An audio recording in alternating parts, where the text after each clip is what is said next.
Hah? Anak muda? Permisi ya madam, saya mau numpang lewat, mau pulang ini. Madam, Kanjeng.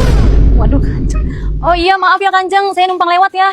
Membawa apa itu? Oh ini saya beli nasi padang buat makan siang, permisi ya madam. Kanjeng.